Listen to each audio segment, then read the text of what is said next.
High, সবাই কেমন আছো? আশা করি সবাই অনেক ভালো আছো। আবার একটা নতুন ভিডিওর সাথে তোমাদের সামনে চলে এলাম।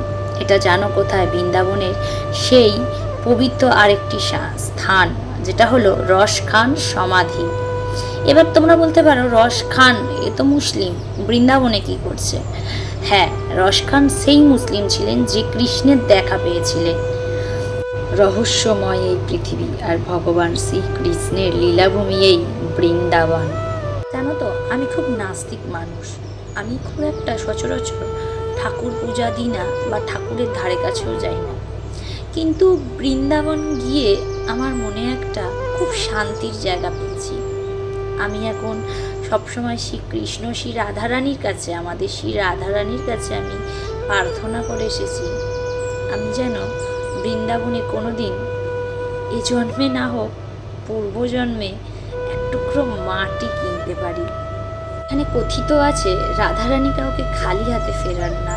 তো দেখা যাক রাধারানী আমার এই মনের ইচ্ছাটা কবে পূর্ণ করে। তো আমি কিন্তু জানি না আগের জন্মের পুণ্যের ফল না এই জন্মের পুণ্য ফল যে আমি বৃন্দাবনের মাটিতে আসতে পেরেছি। আমাদের রাধারানী যেখানে আছেন, ভগবান শ্রীকৃষ্ণ যেখানে জন্মগ্রহণ করেছেন, আমি সেই মাটিতে আসতে পেরেছি, সেই মাটির স্পর্শ পেয়েছি। সেই গাছ, যেই গাছে আজও বাঁশির সুরে রাত 12টার পর সখীরা বেরিয়ে আসে, সেই গাছ দিনের বেলা, সেই বৃক্ষ দিনের বেলা গাছ হয়ে থাকেন, আর রাতের বেলা কৃষ্ণের বাঁশির তালে সখী হয়ে ওঠেন। সেই স্থান আমি দর্শন করতে পেরেছি। তো যাক, সেসব কথা। তো এখানে দেখো, এটা হলো রস খান সমাধি। এই জায়গাটা তোমাদের প্রথমেই বলেছিলাম আমি, এটা রস খান সমাধি। তো এখানটা দেখছো কত সুন্দর। এই রস খান কি করতেন, যত সুন্দর শিশুদের দেখতেন তিনি তার ভালো লাগতেন যখন কোনো শিশুকে, তো উনি ওনার পেয়াদা পাঠিয়ে শিশুগুলোকে এক রাত্রের জন্য মায়ের কোল থেকে এনে তার মানে তার বাড়িতে রাখতেন, আবার পরের দিন সকালে যথারীতি দিয়ে আসতেন।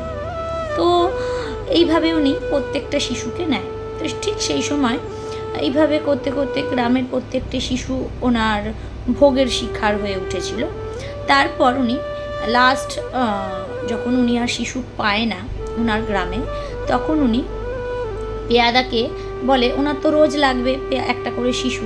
তো যাই হোক, পেয়াদা তখন এবার ওনারই একটা পেয়াদার মেয়েকে পছন্দ হয়েছিল। এবার উনি যখন ওনার পেয়াদার মেয়েকে পছন্দ হলো, তখন সেই পেয়াদা খুব হাতে পায়ে ধরে কান্নাকাটি করছে। এবার তো রস খান বলছে, তাহলে তোমার মেয়ের মতোই সুন্দরী আর একজনকে দাও, আমার তো শিশু লাগবে। তখন পেয়াদা কী করলো, কৃষ্ণের ছবি দেখায়। কৃষ্ণের ছবি দেখিয়ে বলে, একে কি আপনার পছন্দ? তখন বলে হ্যাঁ। তো বললো ঠিক আছে, তুমি যাও, একে নিয়ে আসো আমার জন্য। তো পেয়াদা কথা মতো যায়, কেউ আনতে পারে না কৃষ্ণকে। সবাই কৃষ্ণের ছবি দেখিয়ে যখন কৃষ্ণকে খোঁজে, দূর দূরান্ত মানে লোক এখান থেকে ওখান থেকে ওখান পাঠাচ্ছে, কিন্তু কৃষ্ণের উনি আর মানে কৃষ্ণকে আর ওনার কাছে আনতে পারছে না। তখন উনি দেখছে সব পেয়াদা ফেল হয়ে যাচ্ছে, তো উনি নিজেই বেরোলেন কৃষ্ণের ছবি নিয়ে কৃষ্ণকে আনতে। এবার যখন উনি নিজে বেরোলেন কৃষ্ণকে আনতে, তখন উনি এমনি ছবি দেখিয়ে সবাইকে বলছে কৃষ্ণের বাড়ি কোথায়, কৃষ্ণের বাড়ি কোথায়। তো সবাই আরেকটু করে ওনাকে পাঠিয়েই যাচ্ছেন। বছরের পর বছর উনি ওই রকম কৃষ্ণের সন্ধানে মগ্ন। ঠিক আছে, এই মগ্নতা ওনাকে কৃষ্ণের প্রতি একটা প্রেম, কৃষ্ণের প্রতি একটা ভালোবাসা জন্মে দিল। তো তারপর উনি এসে পড়লেন বৃন্দাবন এসে পড়ার পরও উনি কৃষ্ণের দেখা কিন্তু পাননি। তো ওনার খোঁজ করতে করতে ওনার যিনি ওয়াইফ ছিলেন, সেও বৃন্দাবনে এসে যায়। তো সেও ওই কৃষ্ণ প্রেমে লাস্টে মগ্ন হয়ে যায়।